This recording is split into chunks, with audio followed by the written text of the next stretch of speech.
한 부유한 도련님이 있었습니다. 그는 도시에 살면서 풍족한 환경에서 살았고 어려움 없이 학창 시절을 보냈습니다. 그러던 중 시골 출신의 성실하고 부지런한 처녀를 만나게 됩니다. 처녀는 어려운 가정 형편 속에서도 열심히 일하며 가족을 가꾸었고 씩씩하게 살아가는 빛나는 사람이었습니다. 도시 남자는 그런 처녀의 모습에 감동을 받고 점점 그녀에게 마음이 쏠렸습니다. 하지만 남자는 고민이 많았습니다.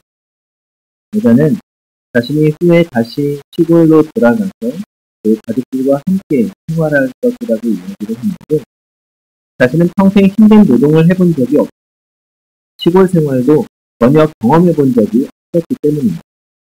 또 여자도 그 사실을 잘 알았습니다. 그래서 솔직하게 이야기하기로 합니다.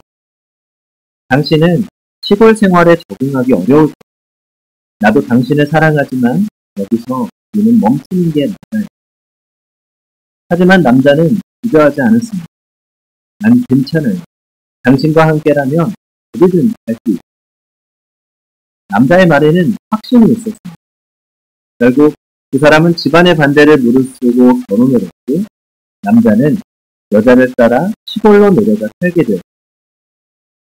하지만 결혼 후 남자는 현실의 벽을 실감했습니다. 그동안 도시 속에서 풍족하게 편리한 시절 속에서 생활했지만 시골에서는 모든 것이 달라졌습니다. 아침마다 닭이 우는 소리에 잠에서 깼고 물을 뜨기 위해서는 우물까지 걸어가야 했고 밭일을 도와야 했지만 삽질조차 서툴렀고 힘든 농사일을 할수록 허리가 쑤셨습니다. 처음엔 아내가 모든 것을 도와주었다. 하지만 점점 시간이 지나 남자도 익숙해지기 시작합니다. 처음에는 무거운 물동이를 들기조차 어려웠지만 점차 단련되면서 능숙하게 물을 길어 올릴 수 있었습니다.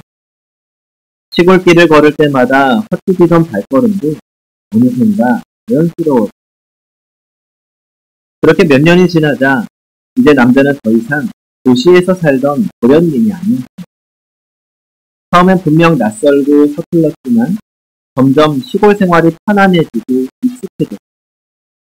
이젠 밭에서 풀 묻은 손을 털며 웃을 수 있었고 땀을 흘리며 일하는 것이 힘들지만은 않았습니다. 처음에는 불편했던 모든 것들이 이제는 너무나 자연스러워요. 성도 여러분, 우리 모두는 평안을 원합니다. 그런데 이 평안은 어디서 느낄 수 있을까요? 평안은 익숙한 곳에서 경험하고 볼 수 있습니다. 아무리 좋은 곳이라도 이 낯선 곳이라면 뭔가 불편합니다. 오래 있기가 힘들죠. 예를 들어서 외국 여행을 길게 하고 돌아왔을 때의 마음이 들었습니다. 외국에 가면 좋은 구경도 참 많이 합니다. 특별한 음식도 먹어보죠.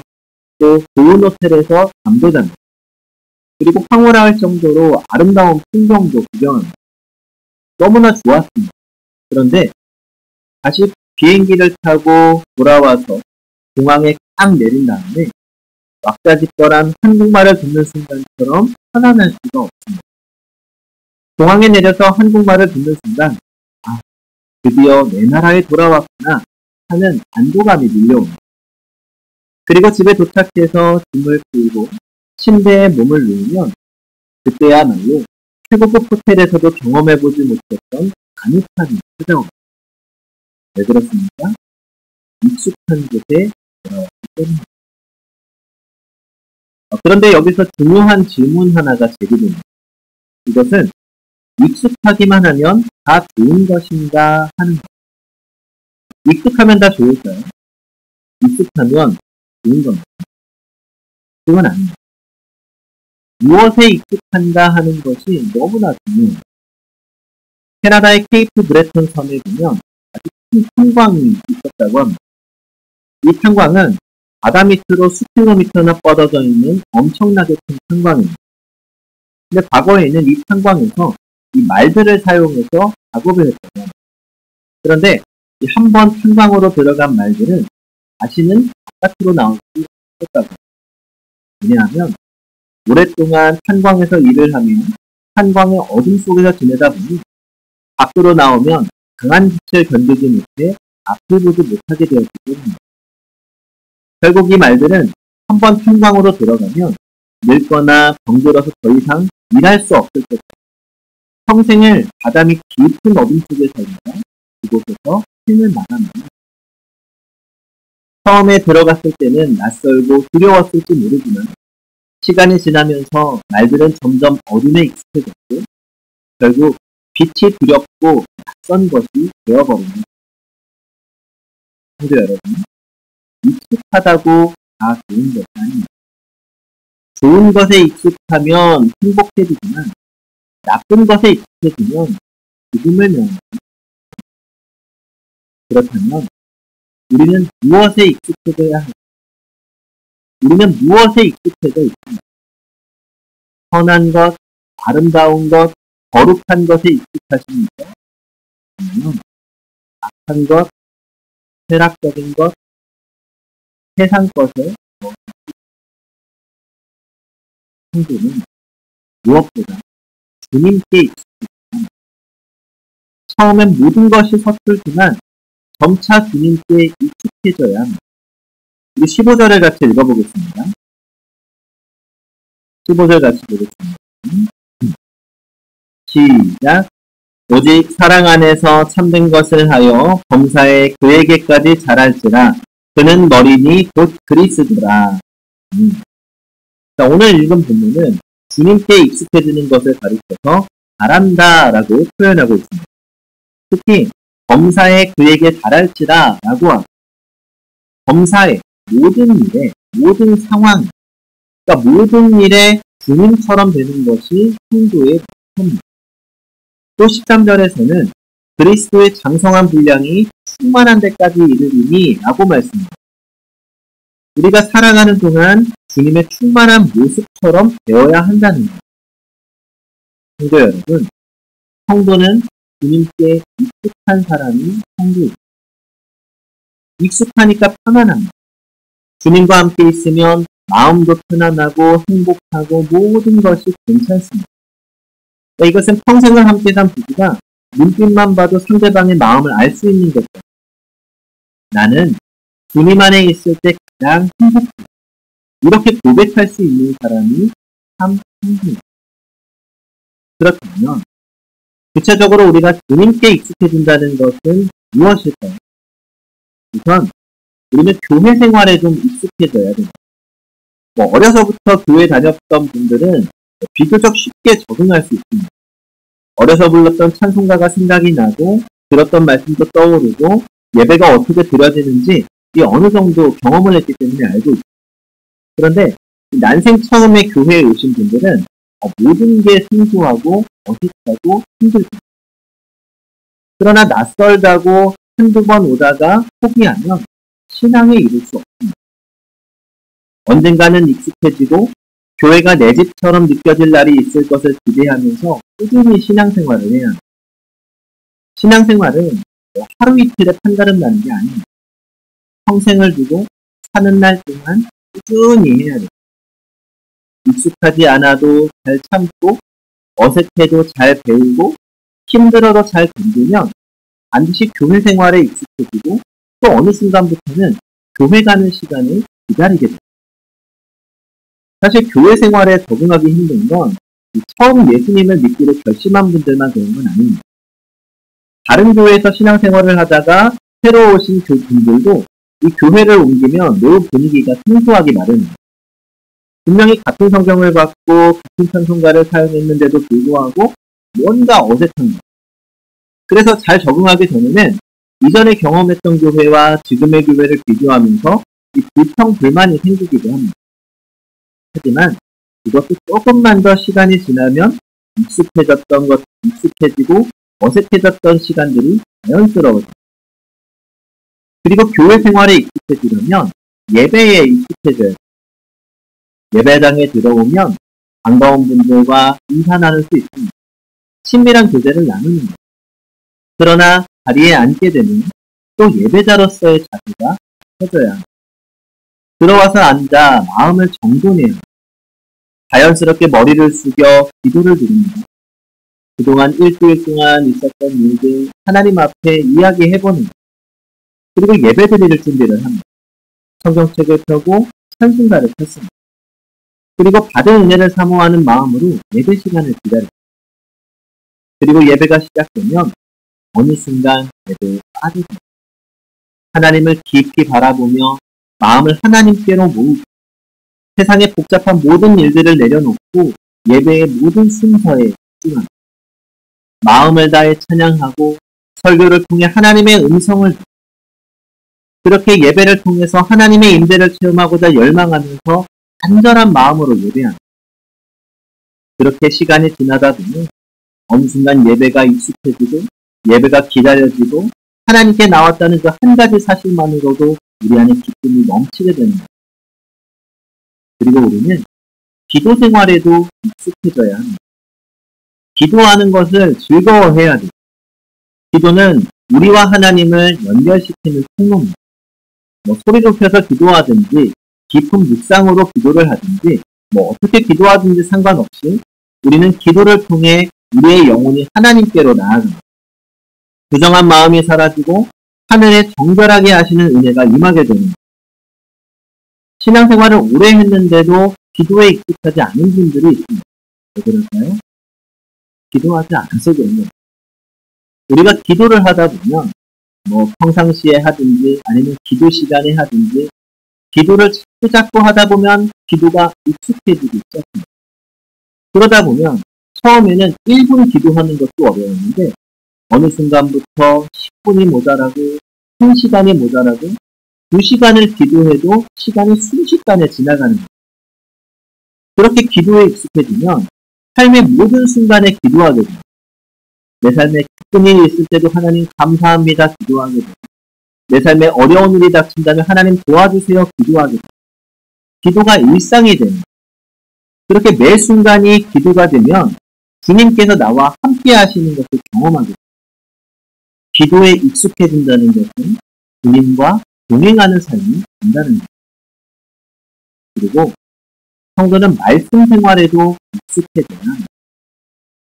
예배가 지루하게 느껴지는 이유 중 하나는 설교가 이해가 안 되는 거예요. 설교는 교양 강좌가 아니고 개그 콘서트 이런 개그하는 시간도 아닙니다. 설교를 이해할 수 없으면 예배가 지루합니다. 그래서 개인적인 성경 읽기에도 있어야 합니다. 성경을 읽다 보면 아는 것이 생기게 되고 전체적인 맥락이 이해되고 전체가 이해가 되면 목사님이 설교를 할 때 내가 아는 이야기가 나오면 반갑습니다. 창세기만 읽은 사람은 아브라함 이야기를 하면 이해하겠죠. 하지만 모세 사무엘 이야기를 하면 이해하기가 어렵습니다.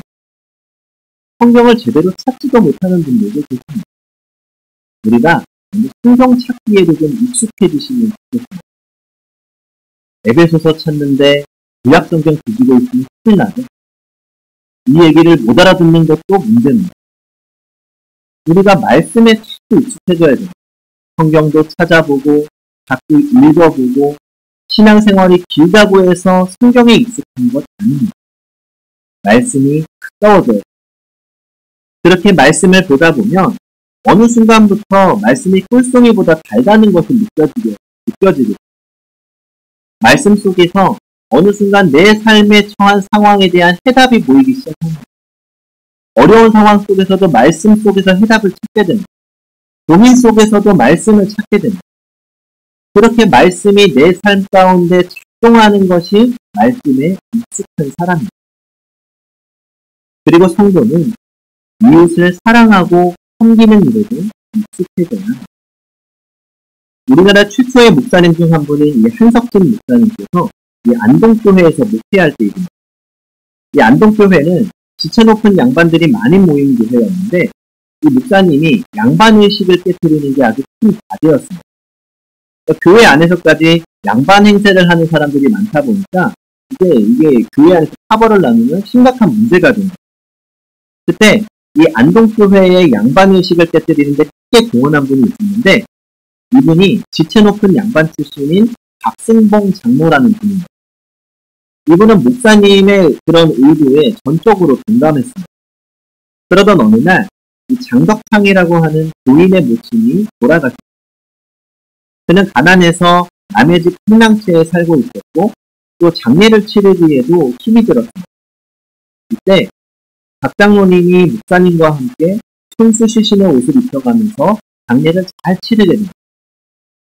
당시에는 이게 아주 큰 화제거리였습니다. 지체 높은 양반이 그것도 천안백성에게 베푼 사람이 장안의 화제거리가 된 거죠. 이게 소문이 났고 외부 대신을 지낸 바 있던 대화파 지도자 유길중도 이 이야기를 듣게 되고 감동을 받고 안동교회의 교인이 됩니다. 성도가 사랑하고 섬기는 일은 세상에 선한 영향력을 끼치고 복음의 열매를 맺는 일입니다. 그래서 성도는 돕는 일에 익숙해야 합니다. 선한 일에 익숙해져야 합니다. 주님께서 이 땅에 오셔서 하셨던 일에 익숙해지는 섬기는 일, 사랑하는 일에 익숙해야 합니다. 특별히 찾아가서 위로하는 일에도 익숙해져야 합니다. 우리 주변에서 우리 성도님들 중에 누가 힘들다, 아프다, 어렵다 이런 소문을 들으면 어떻게 해야 됩니까? 전화해봐야 됩니다. 전화하는 게 어려울 수도 있습니다. 연락해봐야 돼요. 연락하는 게 어려울 수 있습니다. 그러나 여기에 익숙해져야 합니다. 사랑하는 우리의 지체를 돌보고 바꾸는 일에 익숙해져야 합니다. 결국 성도는 주님께서 원하시는 모든 것에 익숙해져야 합니다. 조금도 못마땅하지 않고 조금도 불안하지 않고 주님이 원하시는 대로 하는 것이 우리의 기쁨이 되어야 합니다. 그게 주님의 이르도록 나타납니다. 그렇게 우리가 주님처럼 자라나고 주님을 닮아가게 되면 더 이상 마귀에게 속지 않습니다. 14절을 보십시오. 14절 같이 읽어보겠습니다. 시작. 이는 우리가 이제부터 어린아이가 되지 아니하여 사람의 속임수와 간사한 유혹에 빠져 온갖 교훈의 풍조에 밀려 요동하지 않게 하려 한다. 우리의 믿음이 사랑 안에서 주님에게까지 자라나게 되면 더 이상 유혹에 넘어가지 않습니다. 확실한 주님의 사람으로 살아가는 것. 이 앞에서 시골 처녀와 결혼한 도시 도련님 이야기를 드렸는데 만약 남자가 결혼을 하고 나서 시골 생활에 익숙해지지 못하고 계속 겉돌면서 힘들다고 불평만 하면 어떻게 됩니까? 아내와의 관계도 깨어지고 결혼 생활을 통해서 누릴 수 있는 행복도 느끼지 못합니다. 결국 결혼 생활까지 흔들리게 됩니다. 그때 유혹이 넘어지게 됩니다. 마귀가 그 마음을 흔듭니다. 넌 애초부터 결혼을 잘못했다. 네 수준에 맞는 여자와 결혼을 했어야지. 땡땡이는 집도 부자고 얼마나 예뻤냐. 그 시골 처녀와 결혼한 게 네 평생의 실수. 지금이라도 늦지 않았어. 어서 뛰쳐나와 땡땡이에게 가. 그때 흔들리는 남자는 이런 시험에 넘어갈 가능성이 많습니다.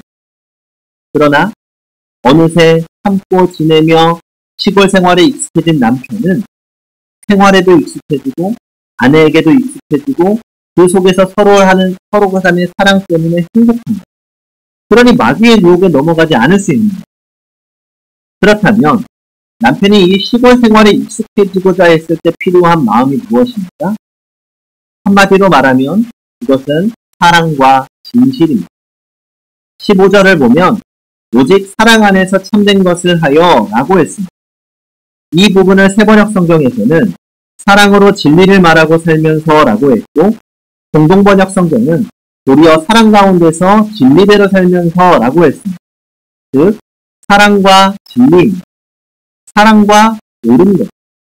그런데 그것을 말하고 살면서 라고 했으니 첫째는 말로 하는 것이고 둘째는 삶으로 하는 것입니다.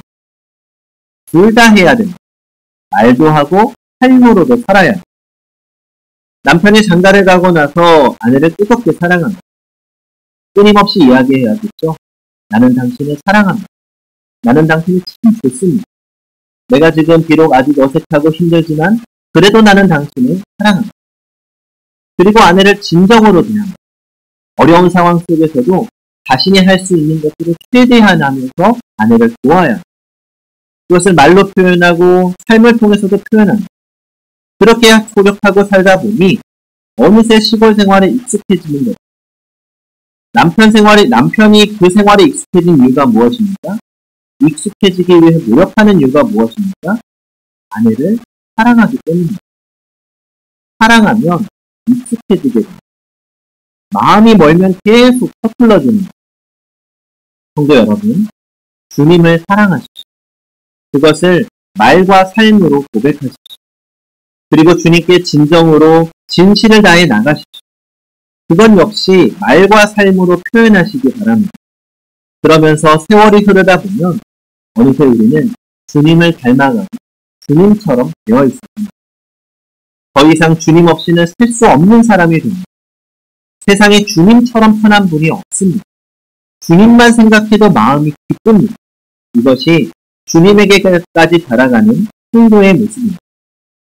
그렇게 일평생 주님만 바라보면서 주님께 익숙해지는, 주님을 닮아가는, 주님으로 만족하고 주님으로 행복한 우리 모두가 되기를 바랍니다. 기도하겠습니다.